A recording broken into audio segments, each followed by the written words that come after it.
நீங்கள் பார்த்துக் கொண்டிருப்பது நியூஸ் 21 செய்திகள். தமிழ்நாடு செய்திகளை உடனுக்குடன் தெரிந்து கொள்ள நியூஸ் 21 செய்திகளை பாருங்கள். உண்மை, உழைப்பு, உயர்வு. நாமக்கல் மாவட்டம் ராசிபுரம் LIC பகுதிகளில் உள்ள காலனி தெருவில் வசித்து வருபவர் ராஜேந்திரன். இவர் தனக்கு சொந்தமான 2 அடுக்கு மாடி வீட்டின் கீழ்த்தளத்தை டியூஷன் சென்டர் நடத்தி வரும் சபரீசன் தேவகி என்ற தம்பதியினருக்கு வாடகைக்கு விட்டுவிட்டு இவர் மேல் தளத்தில் உள்ள வீட்டில் வசித்து வந்துள்ளார். இந்நிலையில் வழக்கம் போல் தேவகி மாணவர்களுக்கு பாடம் நடத்தி வந்துள்ளார். அப்பொழுது அந்த டியூஷன் சென்டரில் படிக்கும் மாணவனை அழைத்து செல்ல பெற்றோர் ஒருவர் வந்துள்ளார். அப்பொழுது 5 அடி நீளமுள்ள நல்ல பாம்பு செல்வதைக் கண்டு அலறியடித்து ஓடியுள்ளார். இவர் சத்தமிட்டு ஓடி வருவதைக் கண்டு பக்கத்தில் இருந்தவர்கள் வந்து பார்த்துள்ளனர். அங்கு 5 அடி நல்ல பாம்பு இருந்ததைக் கண்டு ராசிபுரம் தீயணைப்பு துறையினருக்கு தகவல் தெரிவித்தனர்.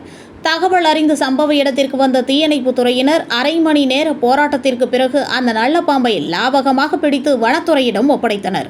நியூஸ் 21 செய்திகளுக்காக ராசிபுரம் செய்தியாளர் ஸ்ரீனிவாசன்.